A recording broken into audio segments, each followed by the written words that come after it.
this is what makes women's basketball so fire. I mean, I just love playing the game. It's fun. To see how far the game has grown has been amazing. They say nobody watching. That's a lot of people. That's a lot of people in there, Martin. Yeah, I think I've always just been able to get downhill. When recess came, like, I had my sneakers on. I hit them with a hezzy. After that, they quit.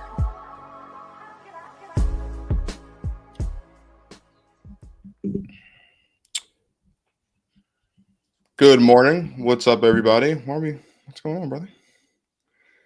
Why are you? Did the music cut out on you too?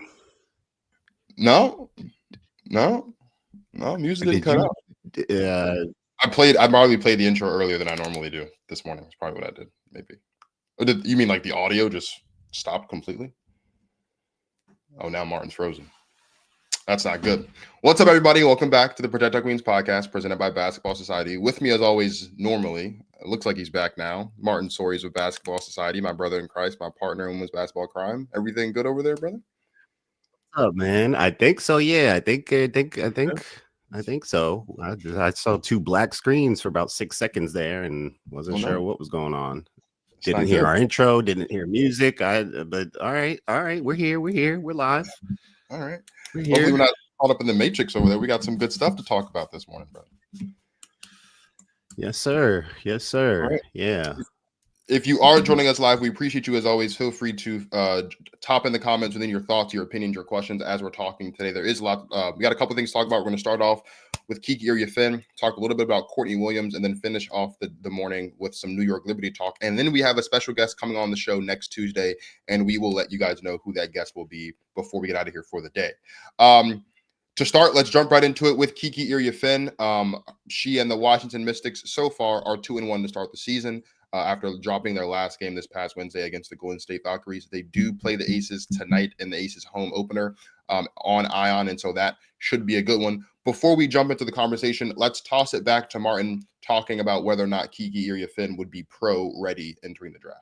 One thing I'll say quick about Kiki, I think similar to Angel, where you saw Angel was able to be effective right away, she has a similar strength and motor that Angel has. Kiki just goes hard, man. She bangs, she battles, she plays hard. Way better shooter already. I mean, lights out as a face-up jump shooter, like way further ahead than Angel was coming into the league. So not to say she's going to have a better or equivalent rookie season as Angel, but just in terms of her readiness to play right away, I think physically she's ready, and just with her skill set, Kiki Iriafen is going to be ready to go.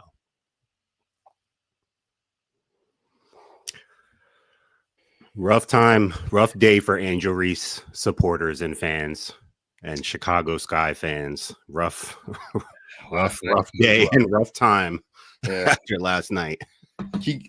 Last night, Angel Reese, 2 points, 12 rebounds, 0 of 8 from the field. Not her best showing at all. I believe I saw something from ESPN. She set a record for worst showing. It'll be hard to get much worse than that. I believe, unfortunately, she set a record for the most misses within 4 feet in a single game in NBA history. She had 10 of them. Brighter days are ahead. Brighter days are ahead for Angel Reese.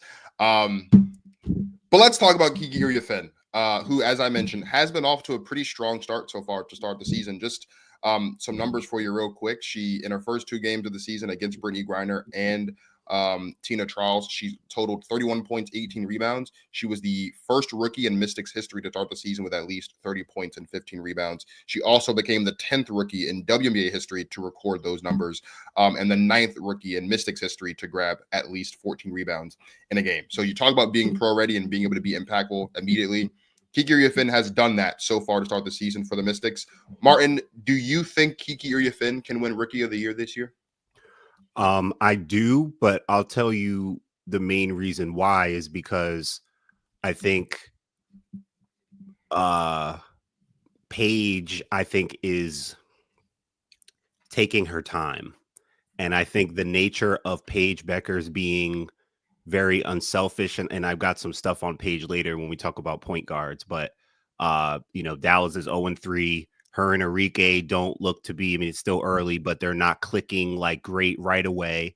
I think her numbers will be good, but the team, I don't think Dallas is there yet. Not that your team, it's not like MVP where your team has to be winning and successful for you to be up for Rookie of the Year. But I think that can be a factor. So I not to take away from Kiki, I think she can earn it. But I think what's going to help her is the fact that Paige is kind of taking her time, feeling it out, her nature as being so unselfish and collaborative and not wanting to just like take the thing over and being like a true point guard. Again, I think Paige is going to have a Rookie of the Year worthy season, but Kiki is so aggressive.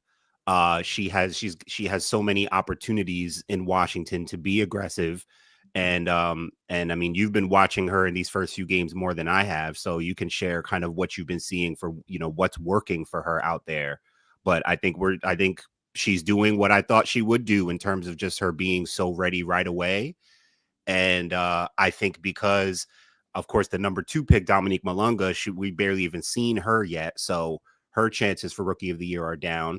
Her teammate Sonia Citron might have a chance at it, but I think Kiki, with her motor and with her approach to the game, she absolutely has a chance to win Rookie of the Year. And she's turning heads. Like, now people are having to start to say, like, look, remember we were saying like Kiki's like projections for in the mock drafts was like going down and down, and we're like, yo, we still think Kiki's a top 5 player. So none of this surprises us because we've both been very high on Kiki. But now I think people are starting to look and be like, oh, yeah, Kiki Iriafen, USC, Stanford, the girl, she really is like that. And she's getting right to it right away. So she's definitely has a chance she's going to have a chance to win it, I think. I would agree. I mean, you talk about, again, those first 2 games, I think for me were pretty telling as to what we can expect moving on. I mean, when your first 2 matchups in the pros are Brittany Griner and Tina Charles, and you're getting 30 points and 18 rebounds combined in those 2 games, that's a pretty good sign. As far as what's working for, I think it's a couple things. Number one, I do think that Kiki Iriafen obviously has benefited from the absence of Shakira Austin. Shakira Austin did not play in the home opener in the first game of the season against Atlanta due to injury. She did play a little bit against Connecticut, and then she got tossed. And she's going to be missing the game on Friday due to concussion protocol. So Kiki's gotten a lot more run earlier than maybe the coaching staff probably anticipated moving in just because of Shakira Austin's absence. But everything that Kiki's doing, no matter how many minutes she's gotten, she would have been doing anyway. Like, this is who she is. As you mentioned in the clip, she's a great shooter, for her size. And I think that's really what's been the big key for Washington so far, starting off the season 2-1. It's Brittany Sykes obviously has been initiating the offense a lot because Georgia Amore is not there. And so she splits that responsibility between herself and Jade Melvin, who's also been having a pretty good season so far to start off. But they get Kiki to her spots. Like, they know where Kiki likes to go, and they get her to those spots, and she goes from there, whether it's, those mid-range shots from the free throw line, posting up down low. She's also just super aggressive as well, as you mentioned, like whether it's just rebounding, whether it's running the floor. I mean, when they get out in the fast break, it's funny. I think back to when we had Coach Gillette Law on the show, and she talked about how Camila Cardoso is like the fastest, or the fastest 6'7" floor runner you've ever seen. I know Kiki's not 6'7", but when you watch the Mystics out in the break, like, Kiki's moving and she's getting to her spot, she's getting her hand up, and they're finding her, whether it's Melvin, whether it's Sykes, whether it's Sonia Citron, like, they're finding her and she's making the most of it. The one concern I have for Kiki, as far as just not just Rookie of the Year, but just overall productivity, is the foul trouble. She did foul out of game 1 of the season. I believe she had 4 or 5 fouls against Connecticut. So she will have to work on that, but that'll come over time with just continuing to get acclimated. But I do think that Kiki can win Rookie of the Year. And to the points that you mentioned, between Paige just kind of being a little bit slow to start the season and Dominique Malunga not having played much because she arrived to training camp late, Kiki Iriafen should be right now the odds-on favorite to win the award. And in my opinion, the only way she wouldn't win Rookie of the Year would be if at some point she falls into a lull at the same time that Paige or Dominique Malunga starts surging. That would really be, or, if Sonia Citron just takes off. But Kiki has been really, really good. And I said this to you when we were talking about the show earlier, in the week. I know that the Mystics obviously have some things to do. They haven't had Aaliyah Edwards yet because she's been dealing with the back contusion. But Brittany Sykes is obviously the best player right now, and I'm not saying that she's not. But if Kiki Iriafen can keep up this pace and keep up this level of efficiency and continue to be this impactful, and it translates to winning, when it comes time for us to talk about what teams are and aren't making the playoffs, if the Washington Mystics are a playoff team this season, it would likely be because at some point in the season, Kiki Iriafen became their best player. And I don't think that's a bad thing. It's very similar to conversations you and I were having about Rickea Jackson at points in time last season. Like at some point, like we knew Dearica Hamby was the best player on the team, but at points, it looked like it was Rickea Jackson. And I think the Mystics are kind of in that territory right now. I absolutely think Kiki Iriafen can, and I think she will win Rookie of the Year. Really small sample size. We're 3 games in, but she's got another tough test tonight. She's going up against A'ja Wilson, best in the world, the player that she's getting all the comparisons for. So I'm definitely interested to see how that matchup goes. But I have no reason to think that Kiki Iriafen can't keep this going and be what I said she would be when we had Mike Hughes on the show after the draft, which is the best rookie in this draft class. Yeah, I feel like she might need to get off a couple like 2010 games. Sure. And she might be trending in that direction. Like I think the Connecticut game was 14 and 17. Like she's trending in monster double territory. And what are her shot attempts looking like? Is she getting double-digit shot attempts? I believe like in terms of what she's hovering around. She's hovering around double-digit shot attempts. I don't think. Okay. I do think there might be one. No, she's taken 10 shots each of her first 3 games. She was 4 for 10, 7 for 10, 4 for 10. So she's taken exactly 10 shots in each of the first 3 games. I think that's been a combination of, again, Shakira not being present, and also Brittany Sykes fouled out 1 game as well. So that might have played a part in it. But it also can just be organic. Like there are just times when they're just going to her, and like when they're just like, let's get Kiki the ball, like they're exploiting her.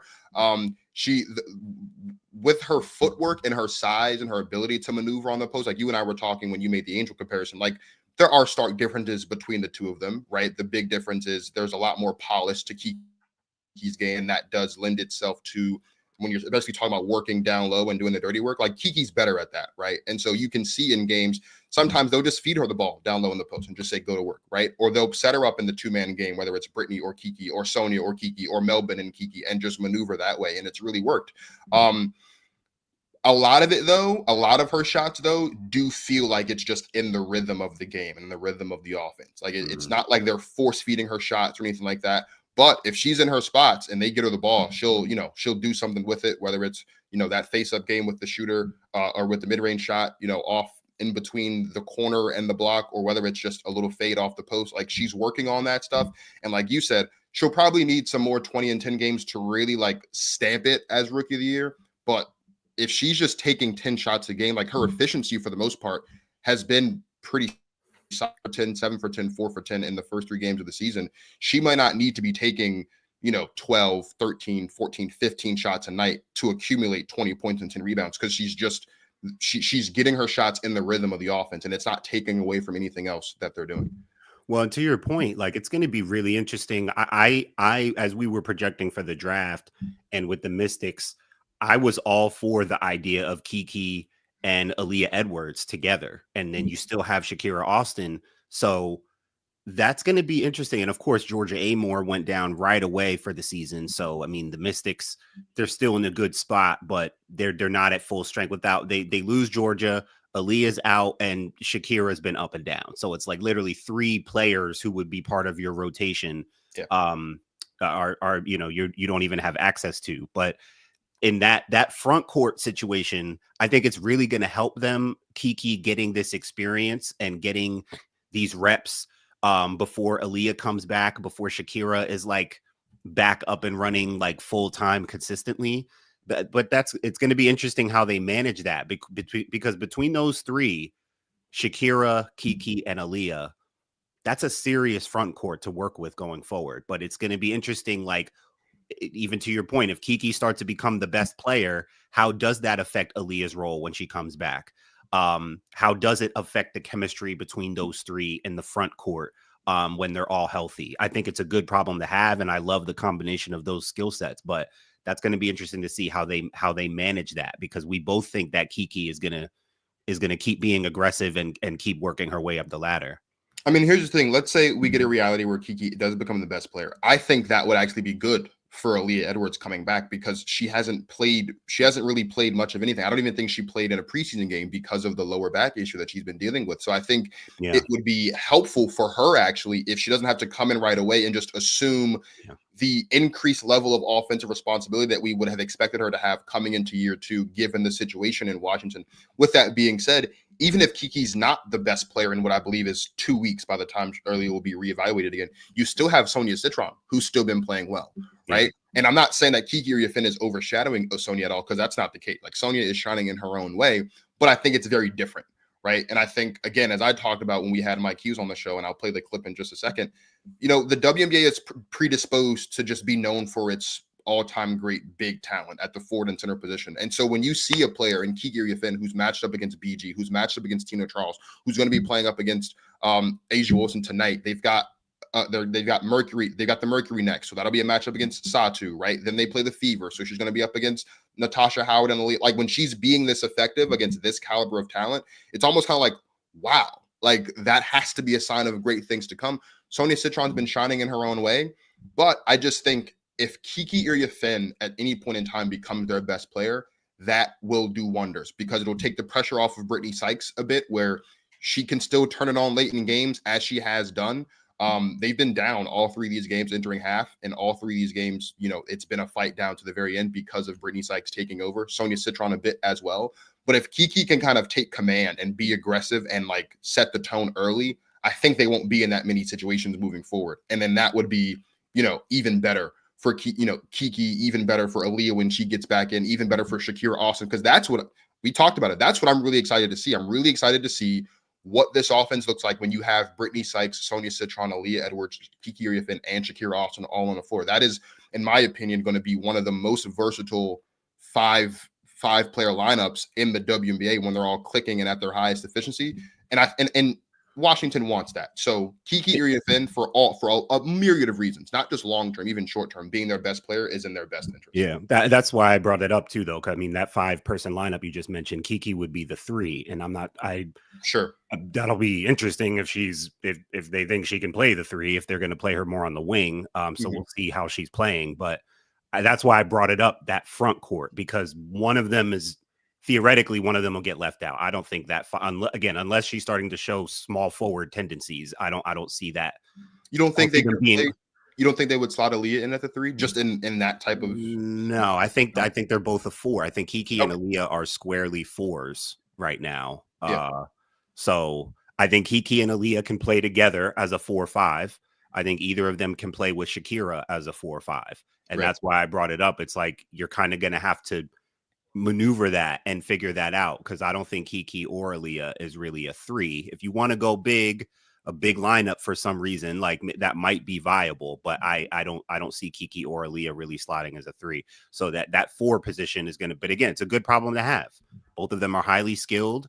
Yeah, you have both, so work with both. And having a rookie be the best player is a lot of pressure, though. I will say that's a lot to put on her. So it should help. It's going to help Aaliyah with Kiki being confident, but it's going to help Kiki when Aaliyah gets back, so she doesn't have to keep like just being the best player as a rookie, because we think this can be a playoff team, and that's a lot of pressure to lead a playoff team as the best player as a rookie. Yeah, for sure. Just top in the comments real quick. Chicago Cheetah says Paige Buckets winning Rookie of the Year is a done deal. Maybe. I don't know. I mean, now I will say this about Paige. Paige, I believe so far through her first 3 games is at like 20 assists and 7 turnovers. So she's being really efficient, but like Martin said, it has been a little bit slow where, I mean, they were playing, I think, Minnesota the other day in the regular season. She was getting like quadruple teamed at some point. So there's some adjustments that's going to be, but I do think, like you mentioned, I do think the key for Paige to win Rookie of the Year would be how quickly Paige and Enrique can kind of iron out the kinks and start clicking and being the backcourt that we all kind of expected them to be coming into the season. Cause you're right. It hasn't really felt like, they got to get some wins too. They're gonna they got to win wins. Yeah, they're not going to go 4-44, but it's not MVP, but like Rookie of the Year, you're gonna have to get some wins. Yeah, not necessarily a winning record, but they do need to get some wins, especially too if you're talking about if it does come down to Paige and Kiki, the team that has more wins, that player would probably end up winning Rookie of the Year. Unless Paige is just going crazy, and that's where I'm saying like Paige just. She's just so patient and kind and calm, and she'll have some breakout games, but she's never going to force the issue. Yeah, That's for sure. Let's switch gears now and move into Courtney Williams. But to do that, we got to go all the way back to October. We were reacting to the way that Courtney Williams was playing during the WNBA finals. You know, Courtney has to be aggressive, and it's been really impressive to see Courtney Williams take on the lead guard, hybrid guard role. Like, she says that she's been a point guard all year and all, but like, she's a scoring point guard. And that's her. Not only is that her natural game, and she's done a great job developing as a point guard. She runs a great pick and roll game. She's been making brilliant passes in the finals, but they also need her scoring. And that's also what she is a scorer. And so it's been really impressive watching her have that balance and bring it all the way to the finals. Like, that's a huge piece of what, you know, who their team is.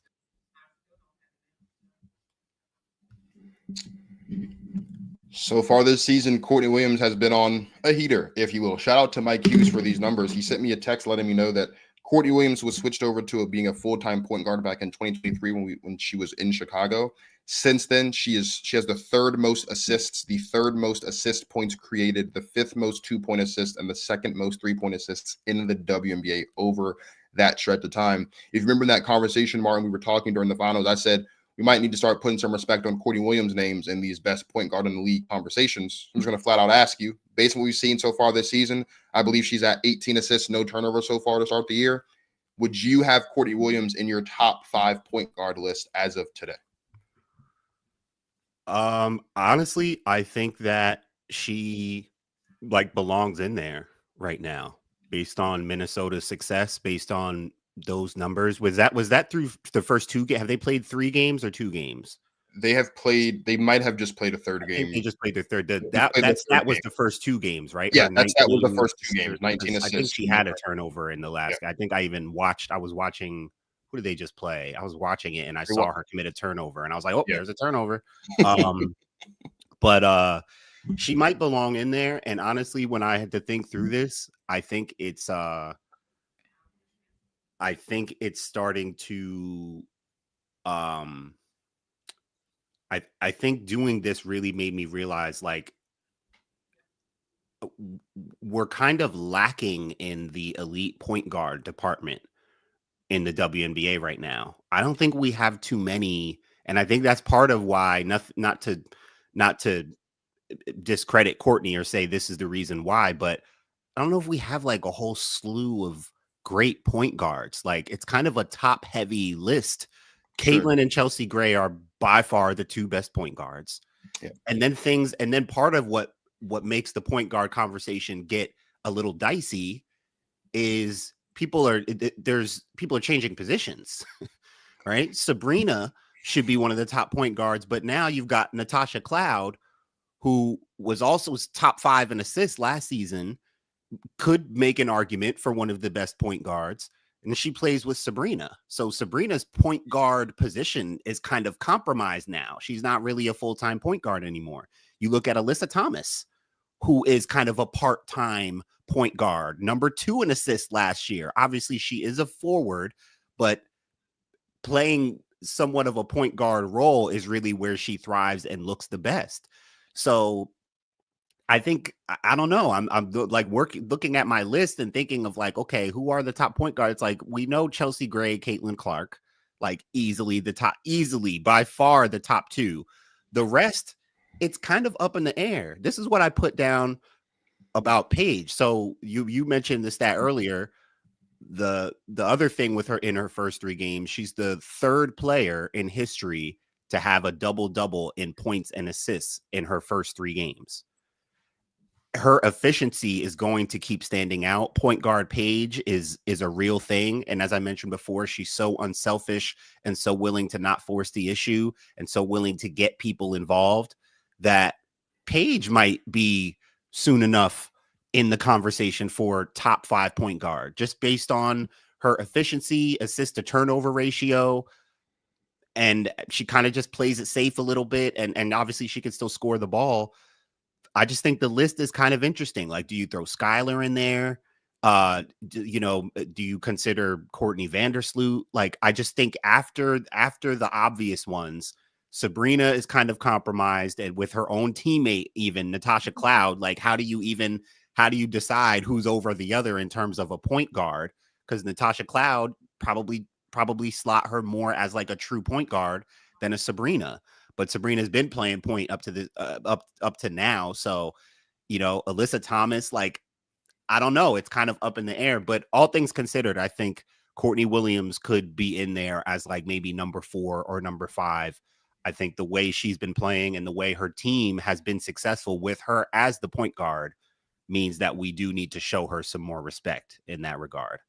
Yeah, I mean, you take a look right now. Again, we're 3 games into the season. You take a look right now at who the leaders are in assists per game. Caitlin Clark's number 1 at 9. Courtney Williams is right there with 8.7 a game. Natasha Cloud's right behind her at 8.5 a game. So, and then Paige is 4th with 6.7. They're the only 3 guards in the league right now averaging at least 8 assists a game. Courtney Williams, I mean, I would say that she's a top 5 point guard. And I would say, like, and again, to your point, there's not a lot of, because of the shifting of positions, there's not a lot of like clear cut point guards, right? Because like now, anything like I would even bet the question, like, given her role now in LA, does Kelsey Plum fall into the point? Yes, she is. But it's great. It's interesting because I'll let you go. But Kelsey Plum would be higher on the overall players list than she would point guards list. And I mean, she just became a point guard, so small sample size. But that's a great point because as a player, she's now in the point guard. I forgot to put her down. She's another one that's kind of, you got to consider it because she's playing the point guard position now. Yeah, even you take a look at Alicia Gray in Atlanta. Like, she's been playing more point guard because Jordan Canada has been out dealing with some injuries over the past. So, like, does she count? You mentioned Alyssa Thomas already. Skylar Diggins, another player who, like, you probably don't consider to be a point guard, but she runs the point in Seattle. So it's like, when it comes to the point guard conversation, it's almost kind of like, well, just who played point guard the most this season, and then let's rank them that way. Because if there is a lot of moving around and things of that nature. Regardless though of like who is or is not in that conversation, when you look at not just what she's done, obviously to start the season, these first 3 games, but when you look at just how effective she is and how efficient she is with running this offense. Like, Courtney Williams is a point guard. And I said this about Natasha Cloud a couple years ago when she was entering free agency, when she ended up going out to Phoenix. There are very few point guards I think that you could take off of the team they're on, put on any other team in the league, and they would be just as effective and the team would be just as good, if not better. I firmly believe Natasha Cloud is on that list, and we're seeing that in New York right now because of her ability to just not just take over games, but just facilitate and be a defender. Courtney Williams is on that list for me as well. Like, if you took her off of Minnesota and you put her in New York, or you put her in, Indiana, you put her anywhere, she's just as effective, and the team is just as good, if not better, because she's just that good at understanding what the team needs and then giving that, right? She knows when to defer to Fee because Fee's the best player, but she also knows when she needs to just take it in her own hands and take over basketball games, and we saw that in the finals last season. I don't know how wide the gap is. I know it's a pretty wide gap as far as first and second to third is. I don't know how wide the gap is between Courtney Williams and whoever you think the third best point guard in the WNBA is.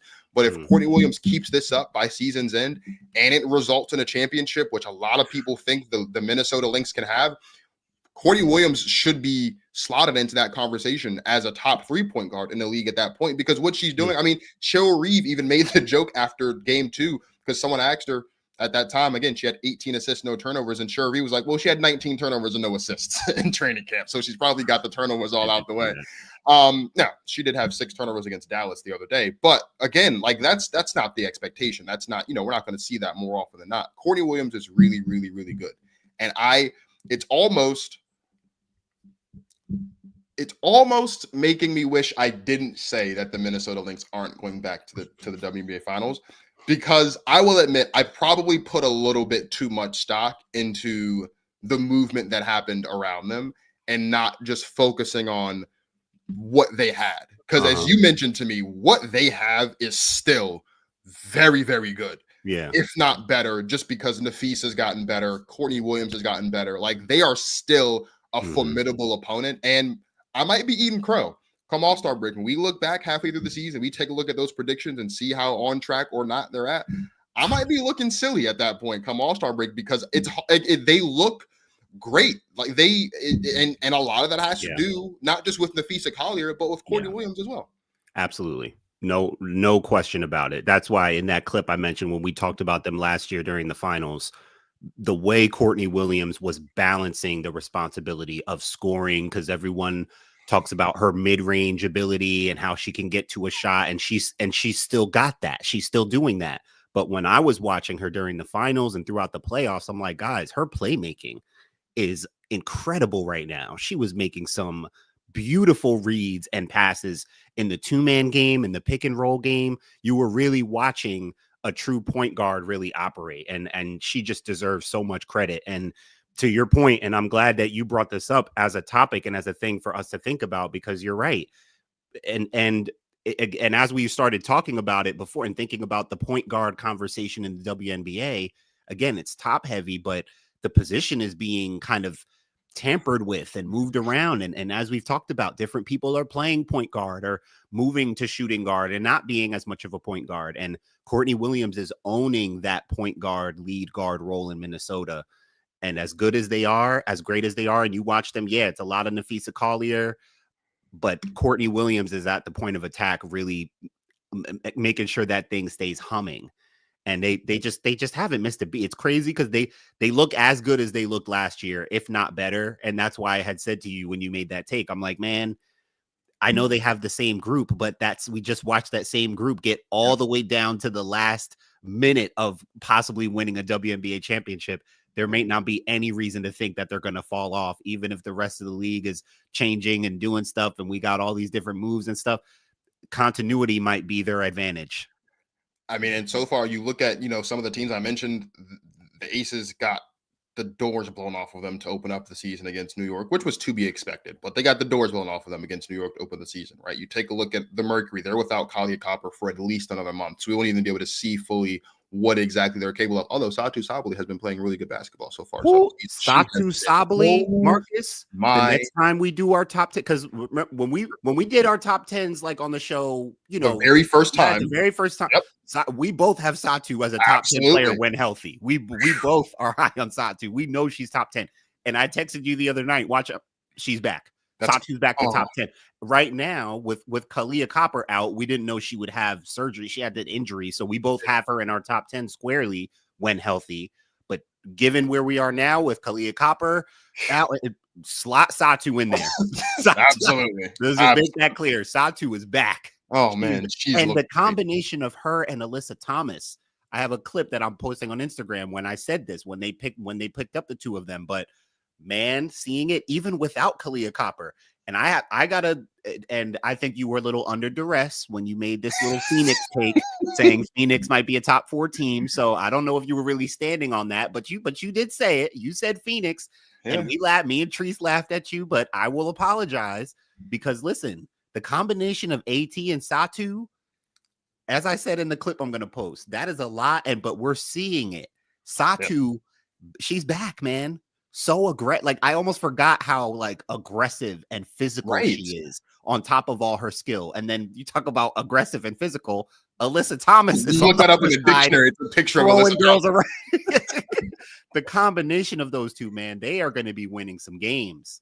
Yeah. And again, when we talk about, before we move on to New York to close out, when we talked about earlier, like how good for Washington it could be for Kiki to become the best player with Aaliyah coming back from injury, with Shakira coming back from injury, like you could say the same thing for Phoenix. Satu being this good, this early, getting back to form while Kalia Copper's out, it'll make her getting her back in and really getting her up to game speed after missing what will be, I think, about a month and a half of basketball to start the season. Like that'll be really good for them, I think, because then we know what Kalia Copper's about, former champion, former finals MVP. We know what she's about. We know what she's capable of, right? The three of them together, it's going to be really, really interesting. If Satu's playing this level, we're talking all WNBA caliber basketball that she's playing right now. And that's what she was when we made our very first top 10. That was coming off the year when she won most improved, was an MVP candidate for a little bit there in that season back in 2023, and she was an all WNBA player.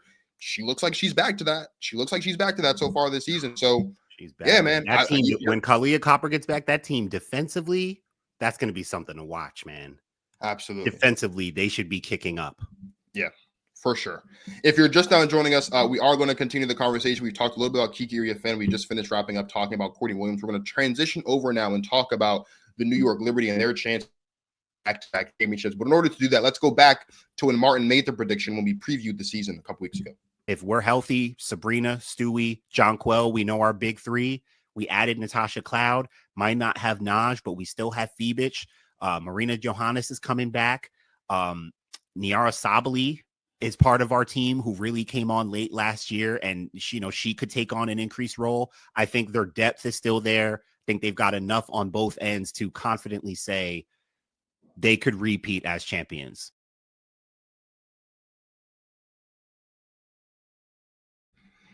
They just put an absolute beat down on the Chicago Sky last night. Broke their own WNBA record for most threes in a single game with 19, which is also their franchise record, obviously. Now, you take a look at this New York Liberty team. It seems like they're clicking on all cylinders. This was your take, so I'm going to let you get the first word here. How dominant do you expect the New York Liberty to be this season?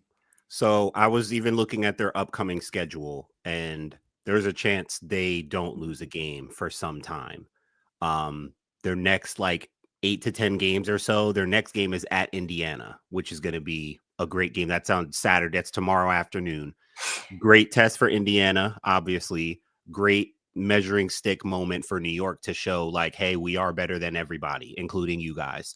After Indiana, they've got the Valkyries twice at home. Then they're at the Mystics, at home versus Connecticut, back at the Mystics, at home versus Chicago, another one at Indiana, and then at home against Atlanta. So out of all those games, Indiana is going to give them the best test. And, Indiana's looking good, looking a little better. I don't know if they're going to, I just think New York is that much better than everybody else. You mentioned the fact that they hit 19 threes in their game last night, broke their own record. 4 of those came off the bench from Kennedy Burke, who is starting to become not having Benijah Laney Hamilton sucks because we know how critical she's been to that team, especially that starting unit. But as I mentioned in the clip, their depth, when you have this kind of depth, it makes up for losing not having one of your starters. Marine Johannes is back. Niara Sabali off the bench. Kennedy Burke hit all 4 of her 3-point attempts in the game last night. She's 4 for 4 coming off the bench. So they're finding players that they can plug in that work in their system. And I think their depth is too much for anybody, starting with their big 3, Sabrina, Stewie, and Jonquel. I told you how I squarely need to have Jonquel Jones in my top 5. When we did our top 10s a couple weeks ago before the season started, I had Jonquel, I'm pretty sure, at 6, right outside the top 5. Yeah. Watching the first game of the season just brought me right back to the finals, brought me right back to, okay. And of course, again, I have Jonquel in my top 10. She was number 6, but even just watching that game reminded me Jonquel Jones is a top 5 player because, Marcus, I'm gonna say this. I think that Jonquel Jones is the biggest matchup advantage in the league at 6'6". Her combination of size and strength, and then the way she shoots the ball. She shot 3 for 4 from 3 last night. So you can't stop her inside. You've got to close out to her outside. She can put it on the floor, not too much side to side wiggle stuff, but she can put it on the deck. She makes passing reads. So, and this is, we're going all the way back to when they first put this big 3 together. And I said, they're going to win titles. They're going to win a championship, whether this year, next year, or whenever. They're going to win. The combination of Sab, Stewie, and Jonquel, man, the Liberty, they have what they need. Last night, Marcus, they shot 55, 55, 94. 55 from the field, 55 from 3, 94 from the free throw line. And their starters only played 20. No starter played any more than 27 minutes. I just think it's too much, man. I don't think anyone has anything for them. If they stay healthy, I think this is might be one of the more dominant seasons maybe ever. I agree. And again, this is I was right, bro. As soon as the season was over, I said it. Jonquel Jones top 5. She's 4th on my list. And we love Stewie. Stewie's great. Stewie's a legend, Hall of Famer. Maybe she's on the Mount Rushmore. I don't know. Jonquel Jones keep playing the way she's playing basketball. we might need to talk about what that top 3 really looks like. I don't know. I'm just saying, because she's been playing really good. I mean, when you think about a lot of like, because I'm thinking back now to when we were talking about in the finals, right? And you're talking about, oh, like what does the Liberty do when certain play? It's like every time Jonquel Jones gets a double, I think since she's been in New York, the Liberty win the basketball game. I think they've probably lost maybe 1 or 2 times, maybe. I don't have like, but Jonquel Jones double, they win the game. Yeah. If it's a 2010 double, you can forget about it. Like that's how impactful Jonquel Jones is offensively and defensively. So like, I don't know. I'm not saying she is, but I'm saying depending on how the season pans out, maybe Jonquel Jones might play herself into the top 3. But, and I said this to you whilst watching the Aces get destroyed on the first game of the season last Saturday. The key for them is going to be Natasha Cloud. Now, what I will say is, with all the good that Natasha Cloud is going to bring, the energy, the ability to facilitate, the defense, I already tweeted that she's going to be an all-league defender again this season. I can see it. Writing's on the wall. Like, that's unmatched. The interesting thing for me, and we've talked about it, is how Sabrina Ionescu is going to be able to adjust, because she's not playing on the ball as much as she was beforehand. And that's, again, the price you pay when you bring in a player like Natasha Cloud. You want her on the ball. You want her facilitating. And I think as the season goes on, Sabrina will adjust, and we'll get to see Sabrina be a little bit better, and the shooting splits will be better. But that is something I'm going to be paying attention to, because, and maybe they'll be just so good where it won't matter. Mm-hmm. But I don't know for sure. Last season, Sabrina Ionescu, she needed to be great, and she was really, really good in really big moments for the Liberty to win a championship. And she, right, game winner in game 3, really big shots in big moments throughout the course of the season. She was an MVP candidate at some point, finished top 4, top 5 in voting, something like that. Now that you have Natasha Cloud there, obviously, again, her usage rate for all the advanced stats people, like her on ball, percentage, it's going to drop. I'm interested to see if that will affect how effective they can be in certain moments, like, because Sabrina was that big shot hitter for them down the stretch of some games last season. Yeah. And it seems like so far she hasn't fully, and obviously we're 2 games in the season for them, so she hasn't fully gotten adjusted to this new reality where she's not on the ball as much. I really, really hope that adjustment period doesn't come at the cost of dominance for the New York Liberty. And like, maybe it won't, because again, this is a perfect backcourt in the sense that Sabrina Ionescu can't play a lick of defense, and Natasha Cloud's an all-league defender, right? Natasha Cloud not nearly the shooter that Sabrina Ionescu is, and Sabrina Ionescu is one of the best shooters in the league, right? So it's a perfect tandem in that regard. Yeah. But when I think back to who Sabrina was last season, the confidence that she exuded on the basketball court, the willingness to put up shots even when they weren't falling, I just wonder if her shot attempts are taking a downtick because she's not on the ball as much.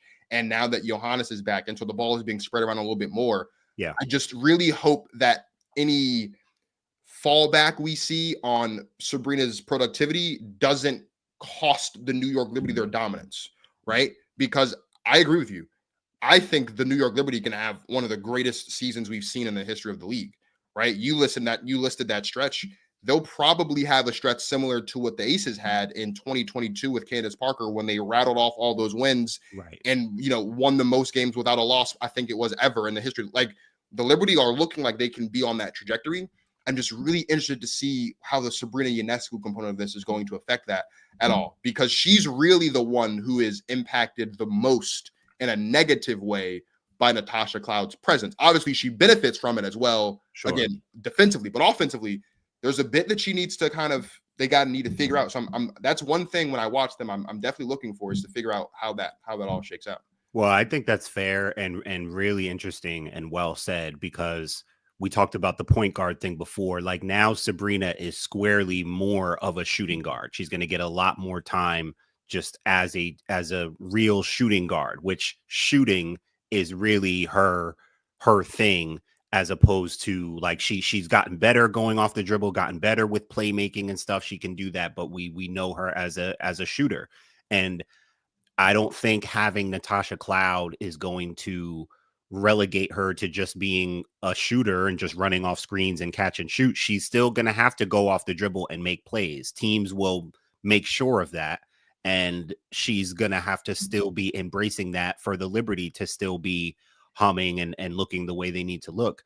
But I think for me, what will happen is I don't think the team will take a hit. Like you said, like I don't know. I think it's only going to help the Liberty in terms of their record, in terms of them beating up on other teams, because it's just added to their depth and their ability. But individually, like by the end of the season, maybe Sabrina works her way out of the top 10, honestly, because her volume is down, because she's not having to be like, she'll still have to hit big shots and stuff. But like last season, we knew she really had to be great.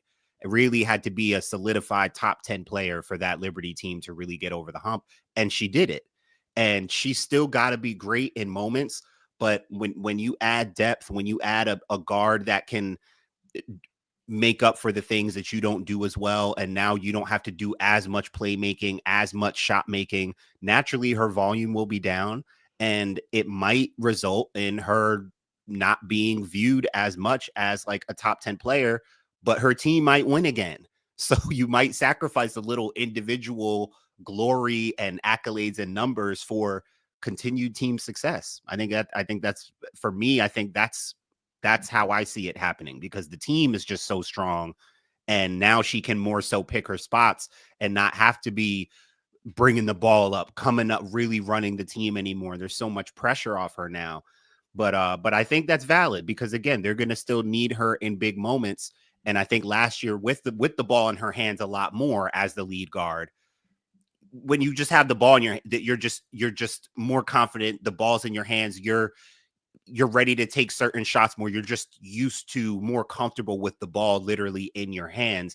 And when it's not in your hands as much and you're not handling it and bringing it up and you don't feel as connected to it, when it is time to take those shots, it's kind of like what I would talk about with people like Kelsey Plum on Vegas, and like scorers that are on teams that have other good players, like Mylasia Fawiley on South Carolina. Like, you know, you only get 9-10 shots, but like, you're such a great scorer, but we're not giving you enough chances. So then those 8 to 10 shots you get become highly pressurized, because then it's like, well, I got to hit. I got to make shot. I got to be super efficient because I'm only going to get so many shots.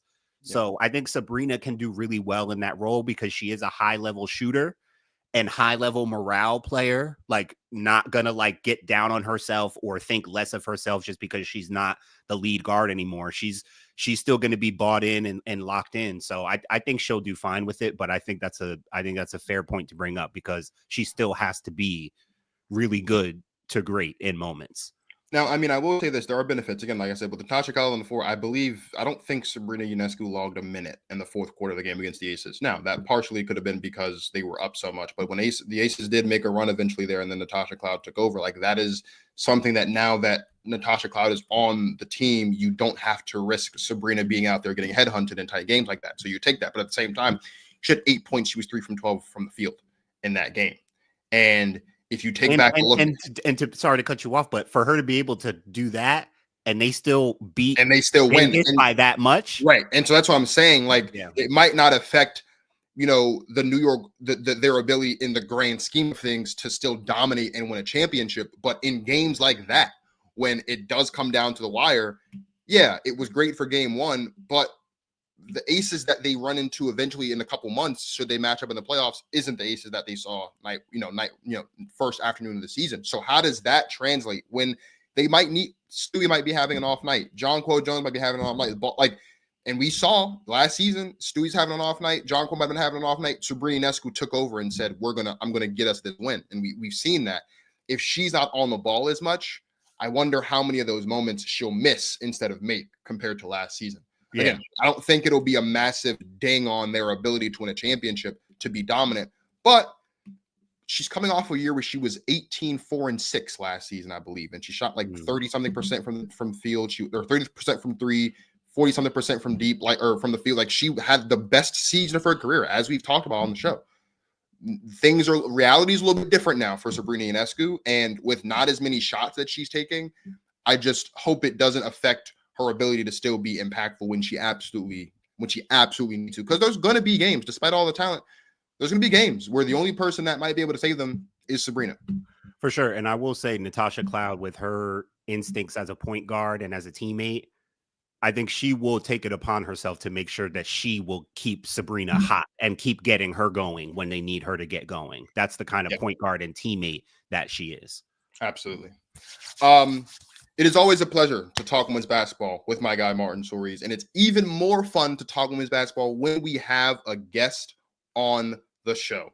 Next Tuesday night, we will have Mackenzie the Ansa, is what they call her, Jackson, joining the show. She is a 6'2" guard in the class of 2029. And as my count shows me, she has 3 offers, D1 offers already from Tennessee, Houston, and Prairie View A&M University. So she is clearly the real deal. You don't want to miss Mackenzie Jackson joining Protect Our Queens next Tuesday night. And so if you don't, in order to not miss it, subscribe to Basketball Society on YouTube and turn on the notification bell so you don't miss that episode. And then when you're finished, head over to Instagram, head over to Twitter, and follow us on both of those platforms as well. Not only will we have clips, obviously, from this show, but we'll have more on Mackenzie, what time she'll be coming on and all that good stuff, so you don't want to miss it. Again, Mackenzie Jackson, 14 years old, 6'2", class of 2029 guard, will be joining Protect Our Queens next Tuesday night. I can't wait. Martin, my Queen of the Week. Sometime we did a Queen of the Week segment. I had her as Queen of the Week because I saw a video of her. She came off the bench in one of her games in middle school and scored like 50 points or something. I meant to go back to check what it was, but she did something absurd. I think it was like 50 or 55. She did something nuts coming off the bench. So, and the way she plays, just really excited to get a chance to talk to her. The offers are rolling in, so her name is getting more out there, and really excited to have her on and chop it up with her. We are super duper excited, so you don't want to miss that conversation. Again, next Tuesday night, we will have Mackenzie Jackson on the show for what I'm sure to be a dope conversation. So, as always, thank you guys for watching. Thank you guys for tapping in with us. We appreciate all the love and all the support as we continue to go through this WNBA season all the way until we crown ourselves a champion in 2025. So, for my guy, Martin Soares of Basketball Society, this is Marcus of the Protect Our Queens podcast signing off. Thank you guys for watching, and as always, you guys enjoy yourselves some women's basketball.